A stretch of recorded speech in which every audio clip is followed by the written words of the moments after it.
Paper 127. The Adolescent Years. As Jesus entered upon his adolescent years, he found himself the head and sole support of a large family. Within a few years after his father's death, all their property was gone. As time passed, he became increasingly conscious of his pre-existence. At the same time, he began more fully to realize that he was present on earth and in the flesh for the express purpose of revealing his Paradise Father to the children of men. No adolescent youth who has lived or ever will live on this world or any other world has had or ever will have more weighty problems to resolve or more intricate difficulties to untangle. No youth of Urantia will ever be called upon to pass through more testing conflicts or more trying situations than Jesus himself endured during those strenuous years from 15 to 20. Having thus tasted the actual experience of living these adolescent years on a world beset by evil and distraught by sin, the Son of Man became possessed of full knowledge about the life experience of the youth of all the realms of Nebadon, and thus forever he became the understanding refuge for the distressed and perplexed adolescents of all ages and on all worlds throughout the local universe. Slowly but certainly and by actual experience, this divine Son is earning the right to become sovereign of his universe, the unquestioned and supreme ruler of all created intelligences on all local universe worlds, the understanding refuge of the beings of all ages and of all degrees of personal endowment and experience. 1. The 16th year, AD 10. The incarnated Son passed through infancy and experienced an uneventful childhood. Then he emerged from that testing and trying transition stage between childhood and young manhood. He became the adolescent Jesus. This year he attained his full physical growth. He was a virile and comely youth. He became increasingly sober and serious, but he was kind and sympathetic. His eye was kind but searching, his smile was always engaging and reassuring. His voice was musical but authoritative, his greeting cordial but unaffected. Always, even in the most commonplace of contacts, there seemed to be in evidence the touch of a twofold nature, the human and the divine. Ever he displayed this combination of the sympathizing friend and the authoritative teacher, and these personality traits began early to become manifest, even in these adolescent years. This physically strong and robust youth also acquired the full growth of his human intellect, not the full experience of human thinking, but the fullness of capacity for such intellectual development. He possessed a healthy and well-proportioned body, a keen and analytical mind, a kind and sympathetic disposition, a somewhat fluctuating but aggressive temperament, all of which were becoming organized into a strong, striking, and attractive personality. As time went on, it became more difficult for his mother and his brothers and sisters to understand him. They stumbled over his sayings and misinterpreted his doings. They were all unfitted to comprehend their eldest brother's life because their mother had given them to understand that he was destined to become the deliverer of the Jewish people. After they had received from Mary such intimations as family secrets, imagine their confusion when Jesus would make frank denials of all such ideas and intentions. This year Simon started to school, and they were compelled to sell another house. James now took charge of the teaching of his 3 sisters, 2 of whom were old enough to begin serious study. As soon as Ruth grew up, she was taken in hand by Miriam and Martha. Ordinarily, the girls of Jewish families received little education, but Jesus maintained, and his mother agreed, that girls should go to school the same as boys, and since the synagogue school would not receive them, there was nothing to do but conduct a home school, especially for them. Throughout this year, Jesus was closely confined to the workbench. Fortunately, he had plenty of work. His was of such a superior grade that he was never idle, no matter how slack work might be in that region. At times he had so much to do that James would help him. By the end of this year, he had just about made up his mind that he would, after rearing his family and seeing them married, enter publicly upon his work as a teacher of truth and as a revealer of the Heavenly Father to the world. He knew he was not to become the expected Jewish Messiah, and he concluded that it was next to useless to discuss these matters with his mother.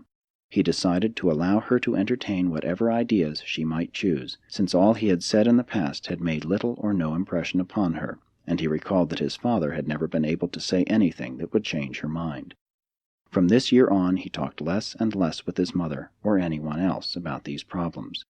His was such a peculiar mission that no one living on earth could give him advice concerning its prosecution. He was a real, though youthful father to the family. He spent every possible hour with the youngsters, and they truly loved him. His mother grieved to see him work so hard. She sorrowed that he was day by day toiling at the carpenter's bench, earning a living for the family, instead of being, as they had so fondly planned, at Jerusalem studying with the rabbis.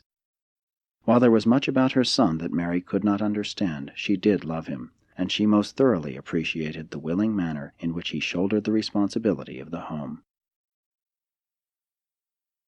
2. The 17th year, A.D. 11.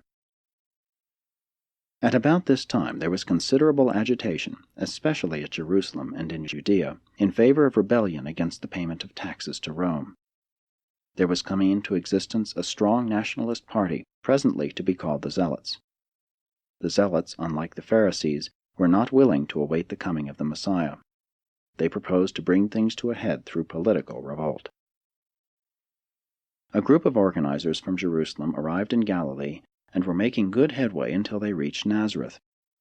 When they came to see Jesus, he listened carefully to them and asked many questions, but refused to join the party. He declined fully to disclose his reasons for not enlisting, and his refusal had the effect of keeping out many of his youthful fellows in Nazareth. Mary did her best to induce him to enlist, but she could not budge him. She went so far as to intimate that his refusal to espouse the nationalist cause at her behest was insubordination, a violation of his pledge made upon their return from Jerusalem that he would be subject to his parents. But in answer to this insinuation, he only laid a kindly hand on her shoulder and, looking into her face, said, "My mother, how could you?" And Mary withdrew her statement. One of Jesus' uncles, Mary's brother Simon, had already joined this group, subsequently becoming an officer of the Galilean division. And for several years there was something of an estrangement between Jesus and his uncle. But trouble began to brew in Nazareth. Jesus' attitude in these matters had resulted in creating a division among the Jewish youths of the city. About half had joined the nationalist organization, and the other half began the formation of an opposing group of more moderate patriots, expecting Jesus to assume leadership. They were amazed when he refused the honor offered him, pleading as an excuse his heavy family responsibilities, which they allowed. But the situation was still further complicated when, presently, a wealthy Jew, Isaac, a moneylender to the Gentiles, came forward agreeing to support Jesus' family if he would lay down his tools and assume leadership of these Nazareth patriots. Jesus, then scarcely 17 years of age, was confronted with one of the most delicate and difficult situations of his early life. Patriotic issues, especially when complicated by tax-gathering foreign oppressors, are always difficult for spiritual leaders to relate themselves to, and it was doubly so in this case since the Jewish religion was involved in all this agitation against Rome. Jesus' position was made more difficult because his mother and uncle, and even his younger brother James, all urged him to join the nationalist cause. All the better Jews of Nazareth had enlisted, and those young men who had not joined the movement would all enlist the moment Jesus changed his mind. He had but one wise counselor in all Nazareth, his old teacher, the Chazan, who counseled him about his reply to the Citizens' Committee of Nazareth when they came to ask for his answer to the public appeal which had been made. In all Jesus' young life, this was the very first time he had consciously resorted to public strategy. Theretofore, always had he depended upon a frank statement of truth to clarify the situation, but now he could not declare the full truth. He could not intimate that he was more than a man. He could not disclose his idea of the mission which awaited his attainment of a riper manhood. Despite these limitations, his religious fealty and national loyalty were directly challenged. His family was in a turmoil, his youthful friends in division, and the entire Jewish contingent of the town in a hubbub. And to think that he was to blame for it all. And how innocent he had been of all intention to make trouble of any kind, much less a disturbance of this sort. Something had to be done. He must state his position, and this he did bravely and diplomatically to the satisfaction of many, but not all. He adhered to the terms of his original plea, maintaining that his first duty was to his family, that a widowed mother and 8 brothers and sisters needed something more than mere money could buy, the physical necessities of life, that they were entitled to a father's watch, care, and guidance, and that he could not in clear conscience release himself from the obligation which a cruel accident had thrust upon him. He paid compliment to his mother and eldest brother for being willing to release him, but reiterated that loyalty to a dead father forbade his leaving the family no matter how much money was forthcoming for their material support, making his never-to-be-forgotten statement that money cannot love. In the course of this address, Jesus made several veiled references to his life mission, but explained that, regardless of whether or not it might be inconsistent with a military idea, it, along with everything else in his life, had been given up in order that he might be able to discharge faithfully his obligation to his family. Everyone in Nazareth well knew he was a good father to his family, and this was a matter so near the heart of every noble Jew that Jesus' plea found an appreciative response in the hearts of many of his hearers, and some of those who were not thus minded were disarmed by a speech made by James, which, while not on the program, was delivered at this time. That very day the Chazan had rehearsed James in his speech, but that was their secret. James stated that he was sure Jesus would help to liberate his people if he, James, were only old enough to assume responsibility for the family, and that, if they would only consent to allow Jesus to remain with us to be our father and teacher, then you will have not just one leader from Joseph's family, but presently you will have 5 loyal nationalists. For are there not 5 of us boys to grow up and come forth from our brother father's guidance to serve our nation? And thus did the lad bring to a fairly happy ending a very tense and threatening situation. The crisis for the time being was over, but never was this incident forgotten in Nazareth. The agitation persisted. Not again was Jesus in universal favor. The division of sentiment was never fully overcome. And this, augmented by other and subsequent occurrences, was one of the chief reasons why he moved to Capernaum in later years. Henceforth Nazareth maintained a division of sentiment regarding the Son of Man. James graduated at school this year and began full-time work at home in the carpenter shop. He had become a clever worker with tools, and now took over the making of yokes and plows, while Jesus began to do more house finishing and expert cabinet work. This year Jesus made great progress in the organization of his mind. Gradually he had brought his divine and human natures together, and he accomplished all this organization of intellect by the force of his own decisions, and with only the aid of his indwelling monitor, just such a monitor as all normal mortals on all post-bestowal sun worlds have within their minds. So far, nothing supernatural had happened in this young man's career except the visit of a messenger dispatched by his elder brother Emmanuel, who once appeared to him during the night at Jerusalem. 3. The 18th year, A.D. 12. In the course of this year all the family property, except the home and garden, was disposed of. The last piece of Capernaum property, except an equity in one other, already mortgaged, was sold. The proceeds were used for taxes, to buy some new tools for James, and to make a payment on the old family supply and repair shop near the caravan lot, which Jesus now proposed to buy back, since James was old enough to work at the house shop and help Mary about the home. With the financial pressure thus eased for the time being, Jesus decided to take James to the Passover. They went up to Jerusalem a day early to be alone, going by way of Samaria.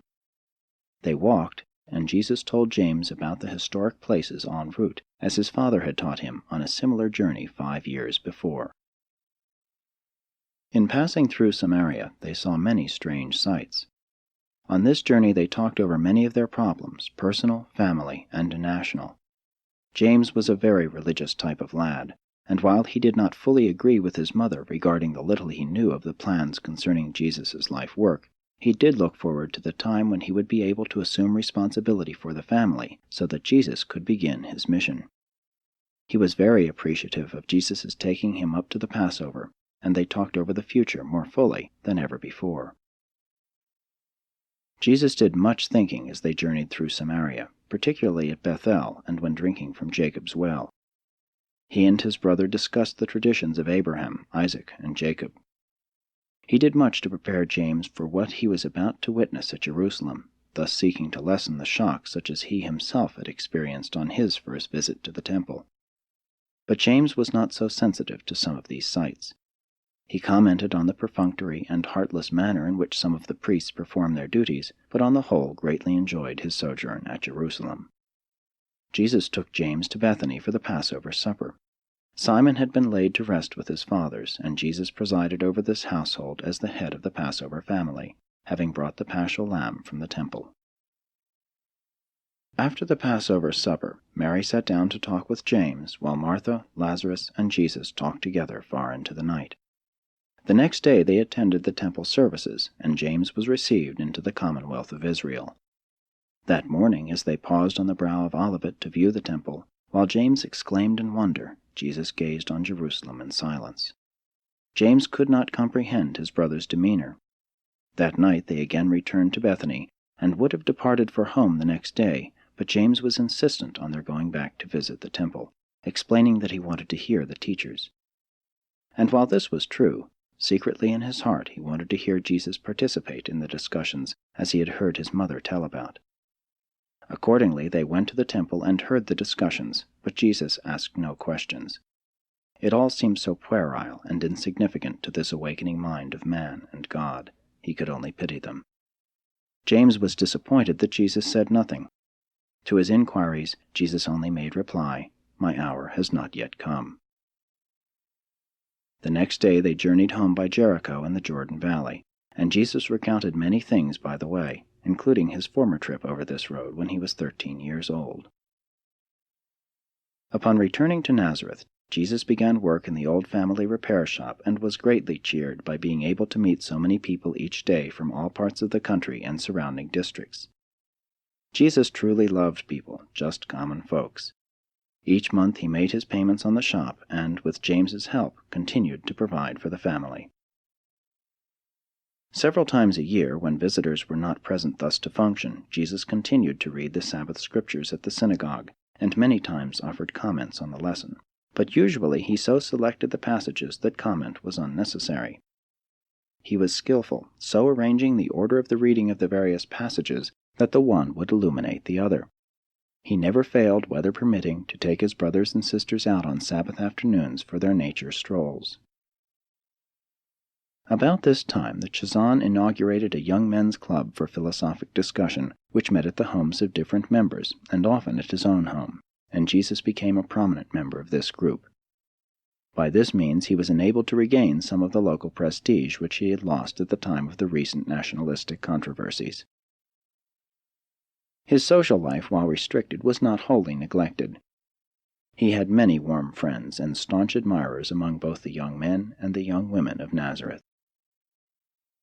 In September, Elizabeth and John came to visit the Nazareth family. John, having lost his father, intended to return to the Judean hills to engage in agriculture and sheep-raising, unless Jesus advised him to remain in Nazareth to take up carpentry or some other line of work. They did not know that the Nazareth family was practically penniless. The more Mary and Elizabeth talked about their sons, the more they became convinced that it would be good for the two young men to work together and see more of each other. Jesus and John had many talks together, and they talked over some very intimate and personal matters. When they had finished this visit, they decided not again to see each other until they should meet in their public service after the Heavenly Father should call them to their work. John was tremendously impressed by what he saw at Nazareth, that he should return home and labor for the support of his mother. He became convinced that he was to be a part of Jesus' life mission, but he saw that Jesus was to occupy many years with the rearing of his family. So he was much more content to return to his home and settle down to the care of their little farm, and to minister to the needs of his mother. And never again did John and Jesus see each other until that day by the Jordan when the Son of Man presented himself for baptism. On Saturday afternoon, December 3 of this year, death for the second time struck at this Nazareth family. Little Amos, their baby brother, died after a week's illness with a high fever. After passing through this time of sorrow with her firstborn son as her only support, Mary at last and in the fullest sense recognized Jesus as the real head of the family, and he was truly a worthy head.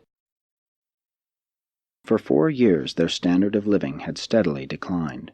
Year by year they felt the pinch of increasing poverty. By the close of this year they faced one of the most difficult experiences of all their uphill struggles. James had not yet begun to earn much, and the expense of a funeral on top of everything else staggered them. But Jesus would only say to his anxious and grieving mother, "Mother Mary, sorrow will not help us. We are all doing our best, and Mother's smile perchance might even inspire us to do better." Day by day we are strengthened for these tasks by our hope of better days ahead. His sturdy and practical optimism was truly contagious. All the children lived in an atmosphere of anticipation of better times and better things. And this hopeful courage contributed mightily to the development of strong and noble characters, in spite of the depressiveness of their poverty. Jesus possessed the ability effectively to mobilize all his powers of mind, soul, and body on the task immediately in hand. He could concentrate his deep-thinking mind on the one problem which he wished to solve, and this, in connection with his untiring patience, enabled him serenely to endure the trials of a difficult mortal existence, to live as if he were seeing him who is invisible. 4. The 19th year, A.D. 13. By this time Jesus and Mary were getting along much better. She regarded him less as a son. He had become to her more a father to her children. Each day's life swarmed with practical and immediate difficulties. Less frequently they spoke of his life work, for as time passed, all their thought was mutually devoted to the support and upbringing of their family of 4 boys and 3 girls. By the beginning of this year, Jesus had fully won his mother to the acceptance of his methods of child training, the positive injunction to do good in the place of the older Jewish method of forbidding to do evil. In his home and throughout his public teaching career, Jesus invariably employed the positive form of exhortation. Always and everywhere did he say, "You shall do this, you ought to do that." Never did he employ the negative mode of teaching derived from the ancient taboos. He refrained from placing emphasis on evil by forbidding it, while he exalted the good by commanding its performance. Prayer time in this household was the occasion for discussing anything and everything related to the welfare of the family. Jesus began wise discipline upon his brothers and sisters at such an early age that little or no punishment was ever required to secure their prompt and wholehearted obedience. The only exception was Jude, upon whom on sundry occasions Jesus found it necessary to impose penalties for his infractions of the rules of the home. On 3 occasions, when it was deemed wise to punish Jude for self-confessed and deliberate violations of the family rules of conduct, his punishment was fixed by the unanimous decree of the older children, and was assented to by Jude himself before it was inflicted. While Jesus was most methodical and systematic in everything he did, there was also in all his administrative rulings a refreshing elasticity of interpretation, and an individuality of adaptation that greatly impressed all the children with the spirit of justice which actuated their father-brother. He never arbitrarily disciplined his brothers and sisters, and such uniform fairness and personal consideration greatly endeared Jesus to all his family. James and Simon grew up trying to follow Jesus' plan of placating their bellicose and sometimes irate playmates by persuasion and non-resistance, and they were fairly successful. But Joseph and Jude, while assenting to such teachings at home, made haste to defend themselves when assailed by their comrades. In particular was Jude guilty of violating the spirit of these teachings. But non-resistance was not a rule of the family. No penalty was attached to the violation of personal teachings. In general, all of the children, particularly the girls, would consult Jesus about their childhood troubles and confide in him just as they would have an affectionate father. James was growing up to be a well-balanced and even-tempered youth, but he was not so spiritually inclined as Jesus. He was a much better student than Joseph, who, while a faithful worker, was even less spiritually minded. Joseph was a plodder and not up to the intellectual level of the other children. Simon was a well-meaning boy, but too much of a dreamer. He was slow in getting settled down in life and was the cause of considerable anxiety to Jesus and Mary. But he was always a good and well-intentioned lad. Jude was a firebrand. He had the highest of ideals, but he was unstable in temperament. He had all and more of his mother's determination and aggressiveness, but he lacked much of her sense of proportion and discretion. Miriam was a well-balanced and level-headed daughter with a keen appreciation of things noble and spiritual. Martha was slow in thought and action, but a very dependable and efficient child. Baby Ruth was the sunshine of the home. Though thoughtless of speech, she was most sincere of heart. She just about worshipped her big brother and father. But they did not spoil her. She was a beautiful child, but not quite so comely as Miriam, who was the belle of the family, if not of the city. As time passed, Jesus did much to liberalize and modify the family teachings and practices related to Sabbath observance and many other phases of religion, and to all these changes Mary gave hearty assent. By this time Jesus had become the unquestioned head of the house. This year Jude started to school, and it was necessary for Jesus to sell his harp in order to defray these expenses. Thus disappeared the last of his recreational pleasures. He much loved to play the harp when tired in mind and weary in body, but he comforted himself with the thought that at least the harp was safe from seizure by the tax collector. 5. Rebekah, the daughter of Ezra. Although Jesus was poor, his social standing in Nazareth was in no way impaired. He was one of the foremost young men of the city and very highly regarded by most of the young women. Since Jesus was such a splendid specimen of robust and intellectual manhood, and considering his reputation as a spiritual leader, it was not strange that Rebekah, the eldest daughter of Ezra, a wealthy merchant and trader of Nazareth, should discover that she was slowly falling in love with this son of Joseph.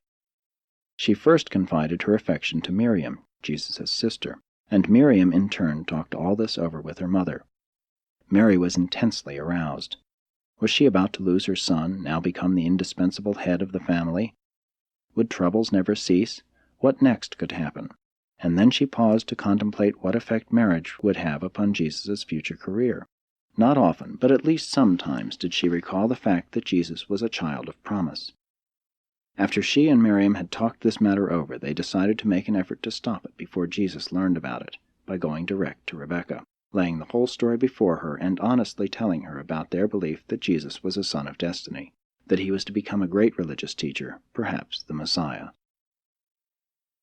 Rebekah listened intently. She was thrilled with the recital, and more than ever determined to cast her lot with this man of her choice, and to share his career of leadership. She argued to herself that such a man would all the more need a faithful and efficient wife. She interpreted Mary's efforts to dissuade her as a natural reaction to the dread of losing the head and sole support of her family, but knowing that her father approved of her attraction for the carpenter's son, she rightly reckoned that he would gladly supply the family with sufficient income fully to compensate for the loss of Jesus' earnings. When her father agreed to such a plan, Rebekah had further conferences with Mary and Miriam, and when she failed to win their support, she made bold to go directly to Jesus. This she did with the cooperation of her father, who invited Jesus to their home for the celebration of Rebekah's 17th birthday. Jesus listened attentively and sympathetically to the recital of these things, first by the father, then by Rebekah herself. He made kindly reply to the effect that no amount of money could take the place of his obligation personally to rear his father's family, to fulfill the most sacred of all human trusts, loyalty to one's own flesh and blood. Rebekah's father was deeply touched by Jesus' words of family devotion and retired from the conference. His only remark to Mary, his wife, was, "We can't have him for a son. He is too noble for us." Then began that eventful talk with Rebekah. Thus far in his life, Jesus had made little distinction in his association with boys and girls, with young men and young women. His mind had been altogether too much occupied with the pressing problems of practical earthly affairs and the intriguing contemplation of his eventual career about his father's business ever to have given serious consideration to the consummation of personal love in human marriage. But now he was face to face with another of those problems which every average human being must confront and decide. Indeed, he was tested in all points, like as you are. After listening attentively, he sincerely thanked Rebekah for her expressed admiration, adding, "It shall cheer and comfort me all the days of my life." He explained that he was not free to enter into relations with any woman other than those of simple brotherly regard and pure friendship. He made it clear that his first and paramount duty was the rearing of his father's family, that he could not consider marriage until that was accomplished. And then he added, "If I am a son of destiny, I must not assume obligations of lifelong duration until such a time as my destiny shall be made manifest." Rebekah was heartbroken. She refused to be comforted and importuned her father to leave Nazareth until he finally consented to move to Sepphoris. In after years, to the many men who sought her hand in marriage, Rebekah had but one answer. She lived for only one purpose, to await the hour when this, to her the greatest man who ever lived, would begin his career as a teacher of living truth. And she followed him devotedly through his eventful years of public labor, being present, unobserved by Jesus, that day when he rode triumphantly into Jerusalem, and she stood, among the other women, by the side of Mary on that fateful and tragic afternoon when the Son of Man hung upon the cross, to her, as well as to countless worlds on high, the one altogether lovely, and the greatest among 10,000. 6. His 20th year, A.D. 14. The story of Rebekah's love for Jesus was whispered about Nazareth, and later on at Capernaum, so that, while in the years to follow many women loved Jesus even as men loved him, not again did he have to reject the personal proffer of another good woman's devotion. From this time on, human affection for Jesus partook more of the nature of worshipful and adoring regard.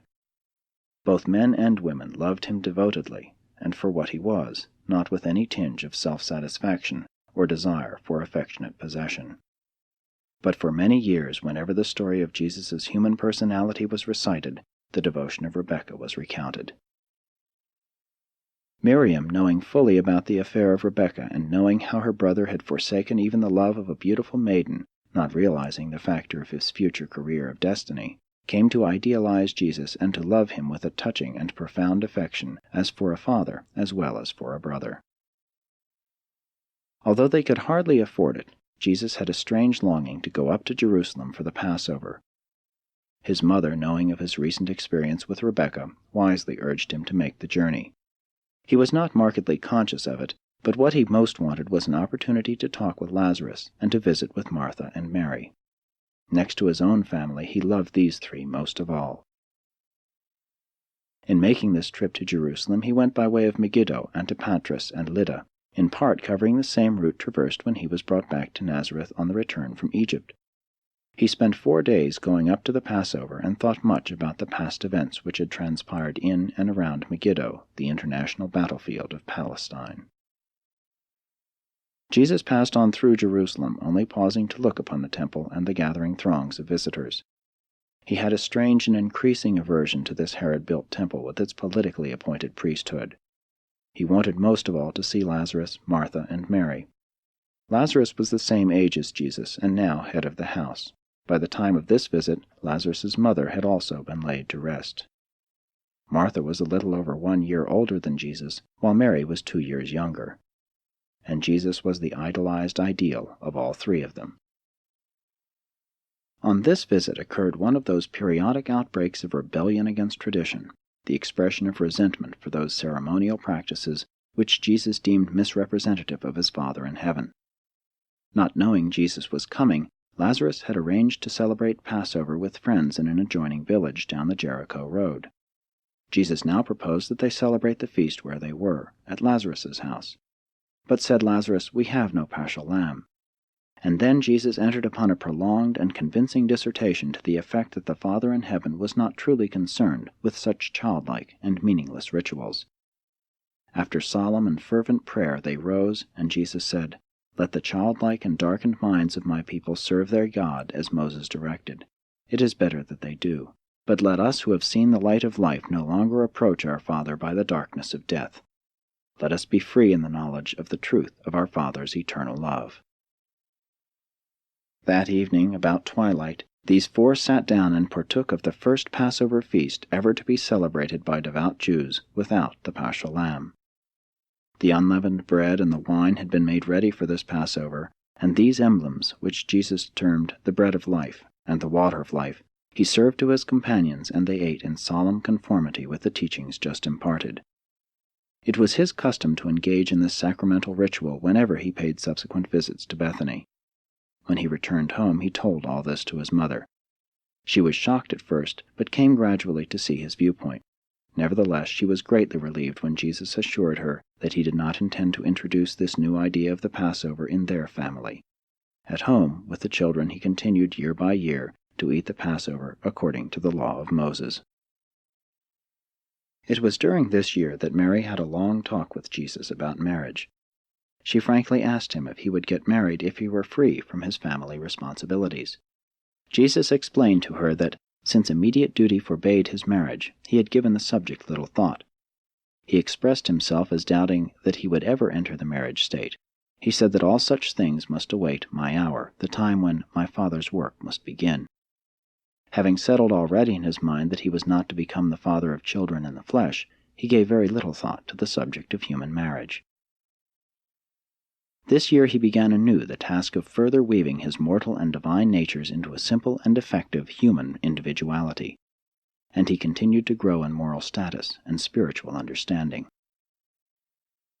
Although all their Nazareth property, except their home, was gone, this year they received a little financial help from the sale of an equity in a piece of property in Capernaum. This was the last of Joseph's entire estate. This real estate deal in Capernaum was with a boat builder named Zebedee. Joseph graduated at the synagogue school this year and prepared to begin work at the small bench in the home carpenter's shop.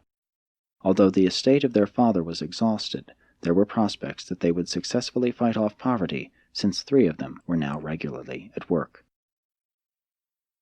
Jesus is rapidly becoming a man, not just a young man, but an adult.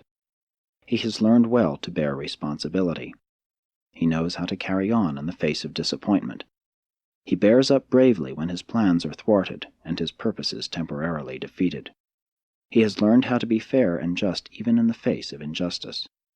He is learning how to adjust his ideals of spiritual living to the practical demands of earthly existence.